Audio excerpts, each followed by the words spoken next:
vows of marriage. We celebrate with them the joy, the love that they have discovered in each other, and we support them in their decision to commit themselves to one another for the rest of their lives. Marriage is a holy estate born in the love of God. It is a relationship entered into thoughtfully, reverently, with gratitude for the past and hope for the future. It is an occasion which is both solemn as we reflect on the seriousness of their decision and festive as we share in their joy. So let us celebrate with Ryan and April on this occasion of their marriage. These two young people, this marriage signifies the birth of a new spirit, a spirit which is a part of each of us, yet not of any one of us alone. The birth of this spirit reminds us of spring, the season when all life is reborn and blooms again. It is appropriate, therefore, that this wedding of April and Ryan be in the spring, and that it is under the open sky, where we are close to the earth and to the unity of all life. Much has been written about marriage, but few have reached the timeless beauty on what marriage is and what it can be, as the writer Khalil Gibran in his book The Prophet. He wrote, "You were born together, and together you shall be forevermore. You shall be together when the wings of death scatter your days. You shall be together even in your silent memory. But let there be spaces in your togetherness, and let the winds of heaven dance between you. Love one another, but make not bondage of love. Let it rather be a moving sea between the shores of your souls. Fill each other's cup, but drink not from one cup." I like to find out how a couple got together. What is it about all the people in the world that brought these two people together here tonight? And I really enjoy it when a couple has an interesting story to tell. And Ryan and April do. They met at school in 2008 in an orientation class for the University of Phoenix in Costa Mesa. April says, "He thought I was hot." Ryan says, "She liked me. She came skipping over to the group that I was with." Sensing that there is no shortage of self-esteem in this marriage. They became a part of the same study group and hit it off right away. They spent a lot of time hanging out together. And then after about 3 months, their relationship deepened. They took a weekend trip to LA, stayed in a nice hotel, and had some fun. It was described to me this way: we went on the trip as friends, we came home as boyfriend and girlfriend. And those are the only details that I could receive. And so a great romance began.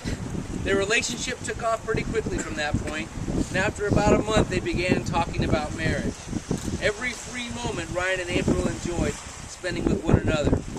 By September of that year, Ryan and April found a place in Garden Grove to begin their new life together. And at this point, Mason and Ella were staying with them about 50% of the time. Then in December of that year, they received the wonderful news that their family was growing by one more. And on July 22nd, 2009, their son Cash was born. By November of 2009, Mason and Ella were with Ryan and April full-time, and this group of folks had become a family. Now, how Ryan proposed to April is both sweet and amusing. One day in December of 2009, he came home from work, and he said to April, "Can you go to the car? I left some papers in the car." Now, April was irritated.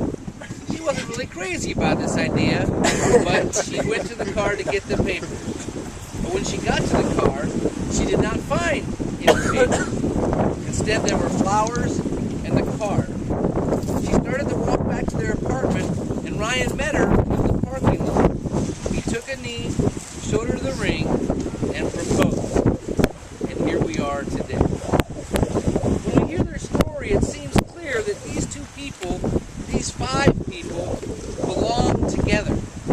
And while that is true, it is important to recognize that Ryan and April's journey to this day has not always been smooth sailing. They have faced their share of challenges. together and have grown from each one. And the challenges that they have faced have helped to increase the joy that we can share with them on a day like today. I asked both April and Ryan what they love about the other person, and both had plenty to say. I share with you now their words as both a celebration of their love for one another and a reminder to all of us of the power of love in our own lives. April, Ryan loves that you are dorky and silly, but in a good way.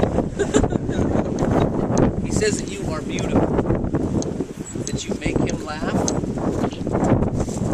You're agreeing with all? Okay. Check. He's saying all the things you told him to say. Okay. He said that you are loving with the kids, that you are a great mom and a fun one. He said that you guys are best friends, that you are very easy to be with. Ryan, April really didn't have anything. Ryan, April said that you are a good father, that you are very caring. What she really was moved by is the fact that you are a giver, that you take very good care of all of the people that are around you. She says that she likes your sense of humor most of the time. And she loves your smile. So in recognition of the love that Ryan and April share together, and of their desire to commit themselves to one another in marriage, I will ask you now to declare as much as saying a vow in the giving and the receiving of rings. May I have the rings? In the name of God, I, Ryan, take you, April. I, Ryan, take April, be my wife, to have and to hold from this day forward, for better, for worse, for richer, for poorer, in sickness and in health, to love and to cherish, until we are parted by death. This is my solemn vow. And as you place the ring on her finger, please repeat this vow. I give you this ring as a sign of my vow. With God, I, April, take you, Ryan, to be my husband, to have and to hold, from this day forward, for better and for worse, for richer and for poorer, in sickness and in health, to love and to cherish, until we are parted by death. That I am, in all that I have, I honor you. April and Ryan bring with them their families and their history. And each story will be woven together to make a new story. A story that they will pass on to their children. Ryan and April, will you promise as a couple to be patient, loving, caring parents, to be a family together, to always be there for Mason, Ella, and Cash, to listen to them, advise them, and love them until the end of your days?